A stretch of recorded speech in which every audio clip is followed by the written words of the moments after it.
and welcome to Oil 101, the podcast. My name is Doug Stetzer, and I'm Content and Community Manager for EKT Interactive. This first episode of our Microbes to Market coverage will be discussing the upstream segment of the oil and gas industry. This content was taken from our Fundamentals of Upstream ebook, which is available in the free members content library at www.ektinteractive.com. This upstream overview includes segments on exploration and production, or E&P, drilling and unconventional techniques, upstream business characteristics, important players and participants in upstream, and finally, some discussion on an important and often misunderstood segment known as oilfield services. So, what is upstream? Most oil and gas companies are organized according to business segment, assets, or function.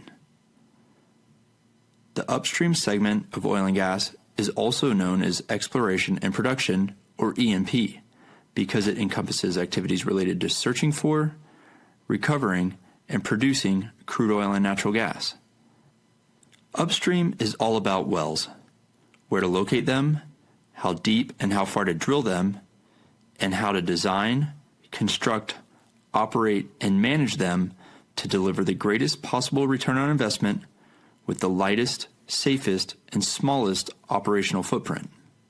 In fact, the E&P sector should probably be called the EDP sector because you can't find oil if you don't drill wells. Let's start with exploration, which involves the operator obtaining a lease and permission to drill from the owner of onshore or offshore acreage thought to contain oil or gas. Then, the operator must conduct geological and geophysical surveys to select the first well site to explore for and hopefully find economic accumulations of oil or gas. This well is often called a wildcat well. Drilling is physically creating the borehole in the ground that will eventually become a productive oil or gas well. This work is typically done by rig contractors and service companies in the oilfield services business sector. On a well site, there can be as many as 30 to 40 different service contractors providing expertise to the operator. Wells can be relatively simple or unbelievably complex. Wells can be totally vertical for miles or both deep and horizontal. There are also highly complex J and S configurations with numerous branches or laterals emanating from the original or mother hole. These are called deviated wells. Now let's discuss production, where reserves are converted to cash by maximizing the recovery of hydrocarbons from subsurface reservoirs. Essentially, production is efficiently bringing the hydrocarbons to the surface and treating them as needed to make them marketable. Basics of E&P. We will drill deeper into each of these operations in the Complete Oil 1 course at a later date. Now, let's talk about unconventional resources, clearly the hottest topic in oil and gas over the last decade. Unconventional resources are defined as any resource extracted or produced by any method other than the traditional vertical or slightly deviated well. Three main sources of technological breakthroughs that have made unconventional developments profitable include horizontal drilling, hydraulic fracturing, and subsea engineering, especially deep water production. Horizontal drilling is not new, but the technology has matured quickly. Horizontal wells reduce the size of the drill pad footprint and enable production along the length of a reservoir.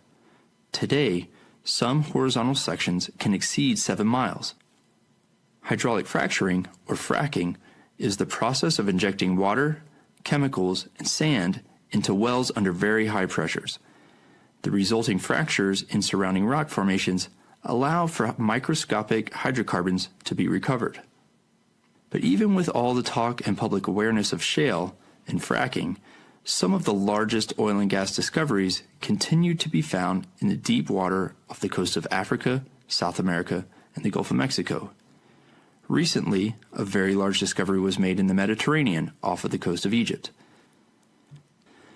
Deep water subsea engineering innovations have made production economic from water depths exceeding 10,000 feet. 4 key business characteristics of upstream. It is a high-risk, high-return segment. It is highly regulated. It is impacted by global politics, and it is very technology-intensive. The upstream industry is arguably the most complex of all oil and gas business sectors. There are many risks and unknowns in the exploration process. Often, hundreds of millions of dollars and many years are spent before an oil and gas field becomes productive, especially offshore. The upstream segment is regulated in terms of production, access to reserves, pricing and taxation, and more stringent environmental regulations. Upstream is a global business. Politics between producing nations and major oil companies can be very complicated. And finally, as we've seen in the last decade with developments of unconventional prospects, upstream is extremely technology and thus capital intensive.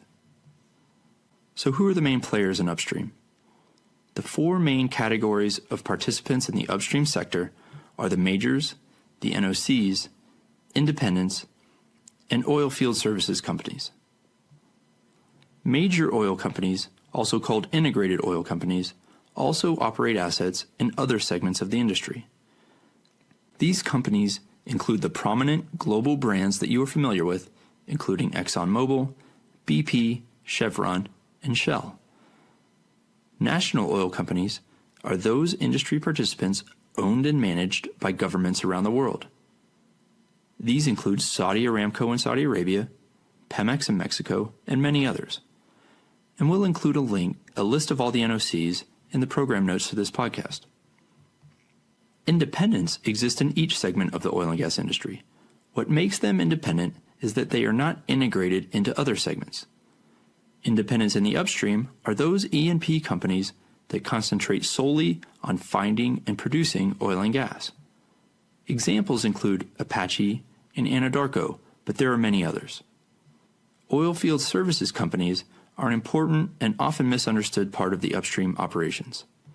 This sector includes those companies that provide the specialized equipment, services, and technical skills needed for exploring, drilling, completing, testing, producing, and maintaining crude oil and natural gas wells. Oilfield services and supply companies do not typically produce oil and gas or own the assets that contain hydrocarbon reserves. And as we mentioned earlier, at a typical well site, there could be 30 or more different oilfield service companies handling the mechanical, technical, and analytic operations needed to drill and complete the well.